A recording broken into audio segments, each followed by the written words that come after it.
80%। अभी बीते कुछ दिनों में जब से मैंने अपना पहला वीडियो अपलोड किया था, बहुत सारे लोग उस पे मुझे मैसेज कर रहे हैं। मैंने अपना टेलीग्राम का लिंक भेजा था और जिस पे बहुत लोगों ने मैसेज किया कि सर आप ये डाउट बता दीजिए, मैथ्स की प्रिपरेशन कैसे करें, क्वांट की कैसे करें, रीजनिंग की कैसे करें। उसमें सबसे ज़्यादा जो कॉमन डाउट था, जो 80% लोगों ने मुझसे पूछा, वो था सर कि जीए की प्रिपरेशन कैसे करें। क्योंकि मोस्टली आप सब इंजीनियर्स हैं, जिनका क्वांट रीजनिंग फिर भी कर लेते हैं, बट रट नहीं पाते, राइट। इनफैक्ट नॉन इंजीनियर्स को भी ये प्रॉब्लम आता है कि सर जनरल अवेयरनेस कैसे करें, इतना वास्ट टॉपिक है, कुछ भी कहीं से भी आ सकता है, तो उसको कैसे प्रिपेयर करें। तो सब ज़्यादातर जो स्टूडेंट्स हैं, अगर मैं पूछता हूँ कि अभी आप किससे पढ़ रहे हो, तो बोलते हैं सर अफेयर्स क्लाउड। मैंने भी जब स्टार्ट किया था तो अफेयर्स क्लाउड का नाम बहुत सुना था, ठीक है। लेकिन एक प्रॉब्लम ये आ जाती है कि बहुत बहुत बड़ा रिसोर्स है। इनफैक्ट अगर आप मंथली पीडीएफ पढ़ोगे तो 300 पेजेस की है, और अगर उससे एग्ज़ाम टाइम सोचोगे कि यार रिवाइज़ कर लेता हूँ, तो ऑलमोस्ट इम्पॉसिबल है, ठीक है। तो अब एक सल्यूशन बताता हूँ और पूरी स्ट्रैटेजी बताऊँगा कि किस तरह से हमें आगे बढ़ना है अगर हम आज अभी स्टार्ट कर रहे हैं तो सबसे पहले आप जाइए, आप ऑनलाइन जाइए और ऑलिव बोर्ड की एक मैगज़ीन आती है, ऑलिव बोर्ड बोल्ट, ठीक है। मंथली मैगज़ीन है और ज़्यादा बड़ी नहीं है। आप आई थिंक 100-150 पेजेस की होगी मैक्स मंथली। आप वो, और फ्रीली अवेलेबल है, आप आराम से उसकी वेबसाइट पे जाके डाउनलोड कर सकते हैं। तो आप वो मैगज़ीन बस मंथली डाउनलोड कर लो। अच्छा, कितने महीने की डाउनलोड करनी है, तो आप हिसाब लगा लो कि यार मेंस कब होने वाला है, और उससे गिन के 5 महीने पहले की अपन को पीडीएफ्स पढ़नी है, ठीक है।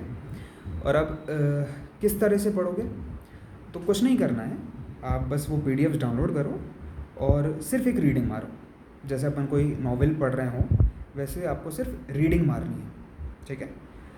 अब आपको लगेगा कि सर रीडिंग मार लूँगा तो उससे याद हो जाएगा क्या। इनफैक्ट आप में से कई लोगों को लगेगा कि सर मेरी मेमोरी बहुत ख़राब है, मुझे याद नहीं होती हैं चीज़ें वगैरह वगैरह, ठीक है। तो एक सिंपल आपको एग्जांपल दे रहा हूँ कि जैसे मसल होती है, राइट। आप जिम करते हो, पहले दिन जाते हो तो 1-2 पुशअप्स लगेंगी, फिर धीरे धीरे मेहनत करोगे तो 2 से 5 होगी, 5 से 10 होंगी, ठीक है। सेम चीज़ यहाँ होगी कि अभी आपको लग रहा है कि यार मुझे कुछ याद नहीं रहता, मेरी मेमोरी बहुत ख़राब है वगैरह वगैरह, बट धीरे धीरे चीज़ें याद होने लगती हैं, ठीक है। और एक और जो आपको चीज़ दिमाग में रखनी है वो ये है कि अपन यूपीएससी नहीं दे रहे हैं, राइट। तो यूपीएससी में क्या होगा कि हिस्ट्री का कोई वॉर है, तो वो आपको याद होना चाहिए एग्जैक्टली कि कब कैसे क्या हुआ था। क्यों? क्योंकि डिस्क्रिप्टिव आंसर लिखना है। यहाँ पर क्या है, यहाँ पे आपको ऑब्जेक्टिव आंसर देना है। मतलब कि अगर लेट से अभी एक बॉम्ब ब्लास्ट हुआ था इंटरनेशनल कहीं, ठीक है। आपने बस एक बार न्यूज़पेपर में पढ़ लिया कि अच्छा बेरूट में कहीं हुआ था, ठीक है। अब आपको शायद याद रहे, शायद याद ना रहे, लेकिन अगर वही क्वेश्चन एग्ज़ाम में आता है और 4 ऑप्शंस में से एक ऑप्शन कहीं होगा कि यार बेरूट है, तो आपको ऐसा क्लिक करेगा कि हाँ यार मैंने ऐसा कुछ पढ़ा था, ठीक है। सेम चीज़ हमें ये करनी है कि ऐसा होगा कि आपको लगेगा नहीं यार कि मुझे याद है नहीं है, ठीक है, ऐसा लगेगा, कन्फ्यूजन रहेगा। बट वही क्वेश्चन अगर आपने सिर्फ एक बार रीडिंग मारी हुई होगी 3 बार 4 बार, तो जब आपको ऑप्शंस दिखेंगे तो आप उसको आराम से टिक कर पाओगे, ठीक है।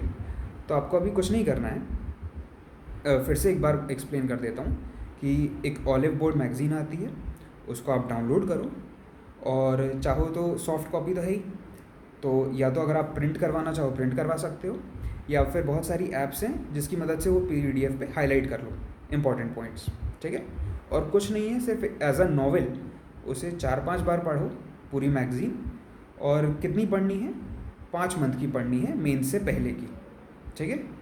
और लेट से आपका मेंस होता है 15 फरवरी को, तो फरवरी की जो मैगज़ीन है वो कम इम्पॉर्टेंट होगी, लेकिन जनवरी की बहुत ज़्यादा इम्पॉर्टेंट होगी, ठीक है। और बस आपको कुछ नहीं करना है, यही मैगज़ीन्स को रीड करते जाइए और टेंशन बिल्कुल नहीं लेना है। आराम से आप जो क्वेश्चन है अराउंड 80% जितना सिलेबस जितने क्वेश्चंस आप आराम से टिक कर पाओगे। So all the best, take care. और भी कोई डाउट हो तो आप आराम से मुझे टेलीग्राम पे मैसेज करो, और अगर इंडिविजुअल कोई प्रॉब्लम होगी तो मैं आपको शेयर करूँगा। और अगर कोई ऐसा क्वेश्चन होता है जिस पे मुझे लगता है बहुत सारे लोग पूछते हैं, तो मैं वो प्रॉब्लम भी आपकी ऐसे वीडियो के ज़रिए सॉल्व करने की कोशिश करूँगा। Okay, thank you.